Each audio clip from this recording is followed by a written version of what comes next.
बात उस वक्त की है जब मैं अपनी ड्यूटी पूरी करके रात को अपने घर की ओर निकल पड़ा था। मैं पैदल ही था और सुनसान रास्ते पे चलते हुए अपने घर की ओर बढ़ रहा था। मेरा यहाँ से रोज का आना जाना था, मगर उस दिन न जाने क्यों मुझे वहाँ पर एक अजीब सी मनहूसियत का एहसास हो रहा था। ऐसा लग रहा था कि जैसे कि कोई अनहोनी होने वाली हो। न जाने ये एहसास मुझे क्यों हो रहे थे। बहरहाल मैं अपने घर जल्दी से पहुंचना चाहता था, क्योंकि उस सुनसान रास्ते पर चोरों और लुटेरों का भी खतरा था। मैं नहीं चाहता था कि मैं किसी चोर या लुटेरे का शिकार बनूं। मैं तेज तेज कदम बढ़ाते हुए अपने घर की ओर निकल रहा था। मैं अभी कुछ ही दूर पहुंचा था कि तभी मुझे कुछ आवाज़ महसूस हुई। यकीनन ये मोटरसाइकिल की आवाज़ थी। उस आवाज़ के तेज होते ही मैंने जब पलट कर देखा तो मेरा ये शक यकीन में बदल गया। वो एक मोटरसाइकिल थी जो तेजी से बढ़ती हुई मेरी ओर आ रही थी। मैं एक पल के लिए डर गया। मैंने सोचा कि कहीं कोई चोर या लुटेरा ही ना हो जो मेरी ओर बढ़ते हुए मेरे पास आकर मेरे पैसे लूट ले। मैं जल्दी से तेज तेज कदम बढ़ाने लगा। मैं डर रहा था। वो मोटरसाइकिल तेजी से चलती हुई मेरे बगल से गुजर गई और मुझसे आगे निकल गई। मैंने देखा कि वो मोटरसाइकिल एक आदमी चला रहा था और उसके पीछे उसकी बीवी बैठी हुई थी। ये देखकर मुझे थोड़ा सुकून मिला। मैं समझ गया कि मेरा डर गलत था। ये कोई लुटेरा नहीं। मैं तेज तेज कदम बढ़ाने लगा। सोचा कि अगली बार कोई लुटेरा ना मिले, इससे पहले ही अपने घर पहुंच चलूं। मैं अभी थोड़ी दूर पहुंचा ही था कि मैंने एक अजीब सा मंजर देखा। वो मोटरसाइकिल जो मेरे करीब से होकर गुजरी थी, वो सामने आती हुई एक ट्रक से टकरा गई और फिर तेजी से उछलकर सड़क के किनारे गिर गई। वो ट्रक अपनी रफ्तार बढ़ाते हुए बिना परवाह किए कि उस मोटरसाइकिल वाले को क्या हुआ है, वहाँ से चला गया और मैं उस ट्रक को रोक भी ना सका। ट्रक के निकलते ही मैं दौड़ते हुए उस मोटरसाइकिल वाले शख्स के पास पहुंचा। मैं ये देखकर काफ़ी ज़्यादा खौफज़दा हो गया कि वो दोनों लहूलुहान हो चुके थे। मैं वहाँ पर उतरा। सड़क के किनारे जाकर मैंने उन दोनों को थपथपाया, मगर उन लोगों में से किसी ने भी कोई जवाब न दिया। मेरा शक सही था। जब मैंने उनकी नब्ज़ चेक की तो वो लोग मर चुके थे। अब ये देखकर मैं और भी ज़्यादा डर गया। सोचने लगा कि इस हालत में अगर किसी ने मुझे यहाँ पर देख लिया तो बहुत ज़्यादा गड़बड़ हो जाएगी। मेरी समझ नहीं आ रहा था कि मैं क्या करूँ। मैं किसी को इस बारे में बताऊँ, पुलिस बुलाऊँ, या फिर इन सब झंझटों में ना पड़ते हुए वापस अपने घर चला जाऊँ। वैसे भी इनकी जान जा चुकी है और अब मेरे कुछ भी करने पर ये वापस से ज़िंदा नहीं हो सकेंगे। मुझे ये करते हुए अच्छा तो नहीं लग रहा था, मगर मैं उन दोनों को वहीं पर छोड़कर वापस आने लगा। मैं जब वापस आ रहा था तो 1 मिनट के लिए मेरे कदम रुक गए। मैंने रुककर एक नज़र उस औरत की बॉडी पर डाली। वो औरत बेशकीमती जेवर पहने हुए थी। वो सोने और चांदी के थे। ये देखकर मेरे मन में लालच आ गया। एक पल के लिए मैंने सोचा कि क्यों ना उसे उतार लूं। फिर कहने लगा कि ये सही नहीं है। ये सोचकर मैं आगे बढ़ गया, लेकिन मेरे जहन में उस औरत के जेवर घूम रहे थे। न जाने क्यों मुझे क्या हो गया था। मैंने सोचा कि अब ये औरत मर चुकी है और ये गहने इसके किसी काम के नहीं। इसे उतार लेते हैं और अपने मज़े करते हैं। मैं ये सोचकर वापस पलटा और जल्दी से उस औरत के जेवर खोलने लगा। मैंने एक एक करके उस औरत के सारे जेवर, अंगूठियाँ और कंगन निकाल लिए। ये इतने ज़्यादा थे कि मैं अगर 2 साल बैठकर खाऊं तो भी ख़त्म ना कर पाऊं। मैंने उन सब गहनों को उतारा और एक रुमाल में लपेट लिया। उसे अपने बैग में डालकर मैं अपने घर की ओर दौड़ पड़ा। मैं दौड़ते हुए जल्दी से जल्दी अपने घर पहुंच जाना चाहता था। मैं नहीं चाहता था कि वहां के आसपास के इलाके में कोई भी मुझे देखे, इसलिए मैं तेज़ी से दौड़ रहा था। मगर मेरा घर दूर था। मैं दौड़कर वहां तक नहीं पहुंच सकता था।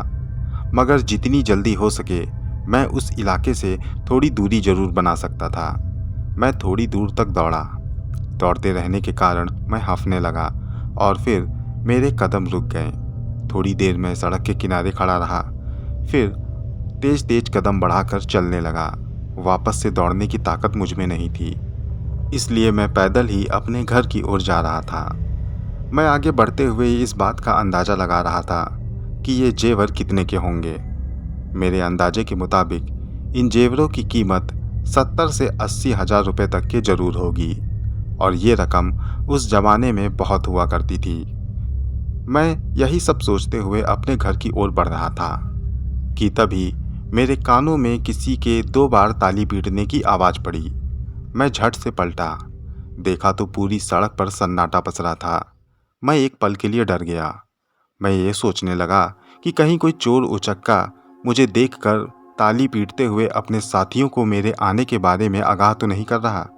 यही सोचते हुए मैं तेजी से कदम बढ़ाने लगा, लेकिन अभी थोड़ी दूर पर पहुंचा था कि दोबारा ताली पीटने की आवाज़ आई, और इस बार उसने 3 बार तालियां पीटी। मैं बहुत ज़्यादा डर गया। मैं और तेज़ी से आगे बढ़ने लगा। अब तालियों के साथ मुझे किसी के तेज़ी से कदम बढ़ाने की आवाज़ आ रही थी। यूँ लग रहा था कि कोई नंगे पैर रोड पर अपने पाँव पटकता हुआ मेरी ओर बढ़ रहा है। वो एहसास इतना साफ था कि मेरी जगह कोई और होता तो ज़रूर बेहोश होकर गिर पड़ता।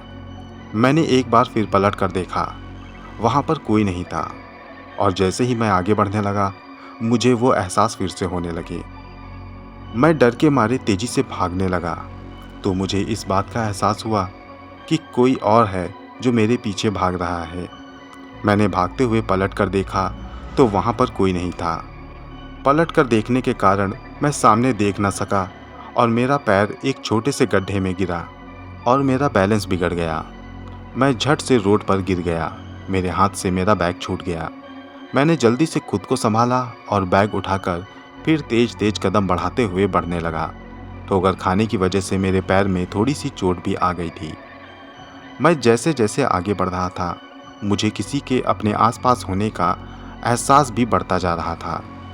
फिर अगले ही पल मैंने एक ऐसा नज़ारा देखा जो मेरा खून जमा देने के लिए काफ़ी था। मैंने देखा कि सामने सड़क के किनारे से अंधियारे से गुजरता हुआ कोई मेरी ओर आ रहा है। मैं उसका चेहरा तो देख नहीं पा रहा था क्योंकि रोड के किनारे अंधेरा हुआ करता था।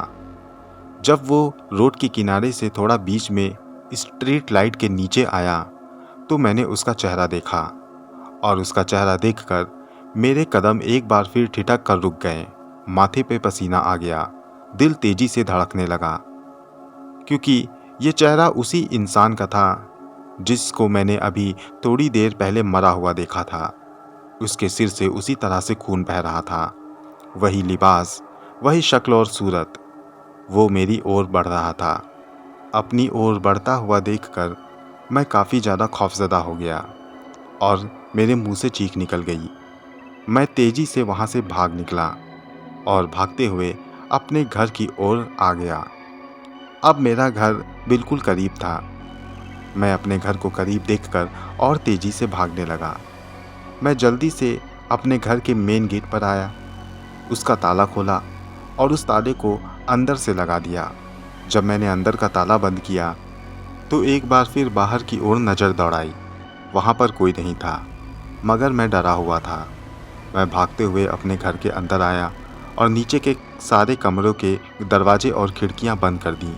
मैं भागता हुआ सीढ़ियों से ऊपर की ओर पहुँचा और ऊपर के भी सारे कमरों के दरवाजे बंद करने लगा। जब मैं ऊपर की खिड़कियाँ बंद कर रहा था तो एक बार फिर मैं खौफ से लरस कर रह गया, क्योंकि मैंने देखा कि मेरे घर के बाहर वही औरत खड़ी है जो उस आदमी के साथ मरी पड़ी हुई थी। उसके बाल बिखरे थे और सिर से उसी तरह से खून टपक रहा था। वो इस तरह से बहुत भयानक लग रही थी। मुझे यकीन नहीं हो रहा था कि ये सब सपना है या सच। मैं कुछ समझ नहीं पा रहा था। मैंने सारी खिड़की और दरवाजे बंद कर दिए और कमरे में जाकर बैठ गया। फिर मैंने एक खौफनाक आवाज़ सुनी। वो आवाज़ मेरा नाम लेकर मुझे बाहर बुला रही थी। डर से मेरा बुरा हाल था। मैं थरथरा कर कांप रहा था। बाहर मैंने कुछ देर के बाद अपने दरवाजे पीटने की आवाज़ सुनी। कोई मेरे बाहर का दरवाज़ा ज़ोर ज़ोर से पीट रहा था। कुछ देर के बाद मैंने कुछ गिरने की आवाज़ सुनी और फिर अपने नीचे वाले कमरे के दरवाज़ा पीटने की आवाज़ सुनी। वो औरत तेज़ी से दरवाज़ा पीट रही थी और ज़ोर ज़ोर से मेरा नाम पुकार रही थी। न जाने उसे मेरा नाम कैसे पता चल गया था। फिर कुछ देर के बाद मैंने दरवाजे के टूटने की आवाज़ सुनी। ये आवाज़ मुझे डरा देने के लिए काफ़ी थी। मैं अपने कमरे से उठा और खिड़की से नीचे की ओर झांकने लगा। मैंने देखा कि वो औरत कमरे में दाखिल हुई है और सीढ़ियों से चढ़ते हुए अब ऊपर के कमरों में आ रही है। ये देखकर मैं तेज़ी से कांपने लगा। मैं उसके कदमों की आहट सुन रहा था। उसके कदमों की आहट धीरे धीरे मेरे कमरे के बाहर आ रही थी। मेरे कमरे के बाहर आकर वो औरत रुक गई और दरवाज़ा पीटने लगी। मैं अब डर के मारे कांपने लगा। वहाँ से मैं भाग नहीं सकता था। वो इतनी तेज़ी से दरवाज़ा पीटने लगी कि मानो कुछ ही देर में ऐसा महसूस हो रहा था कि दरवाज़ा टूट जाएगा। मैं वहाँ बैठा बैठा खुद को कोस रहा था। वो लगातार दरवाज़ा पीटे जा रही थी और गुस्से से मेरा नाम पुकार रही थी। मुझे बाहर आने को कह रही थी। मैं खौफ के मारे कहीं भाग भी नहीं पा रहा था। मेरा दिमाग सुन्न पड़ गया था। कुछ पल के लिए मैं मुर्दा सा हो गया था। वो औरत लगातार दरवाज़ा पीट रही थी और मैं अपने कमरे में बैठा हुआ खुद को कोस रहा था। मेरा दिमाग काम नहीं कर रहा था कि मैं अब क्या करूं। खौफ के मारे मुझे ये एहसास हो रहा था कि मेरी जान कुछ ही देर में निकल जाएगी। ये सब सोचते हुए मैंने पहली बार भगवान का नाम लिया और उनसे प्रार्थना करने लगा कि मुझे इस बला से बचा ले। मैं प्रार्थना कर ही रहा था कि इसी दौरान मेरे दिमाग में एक बात आई। मैंने इस बात पे गौर किया कि ये सब मेरे साथ तब से शुरू हुआ जब से मैंने उसके गहने उठाए हैं। अब मैं समझ गया था कि इस बला से छुटकारा कैसे पाया जा सकता है। मैं झट से उठा और अपने बैग से उस पोटली को निकाला जिसमें उसके गहने रखे हुए थे। मैंने वो गहने एक एक करके कमरे से लगी हुई खिड़की को खोलकर बाहर फेंक दिए। जब मैंने सारे गहने फेंक दिए और खिड़की बंद करके वापस आकर अपने पलंग पर बैठ गया, तब उसने दरवाज़ा पीटना बंद कर दिया। फिर मैंने एहसास किया कि वो एक एक करके अपने गहने उठा रही है और एक एक कदम रखते हुए वो अब नीचे की ओर जा रही है। मैंने थोड़ी हिम्मत बटोरी, नीचे झांक कर देखा तो वो औरत अब बाहर की ओर जा रही थी।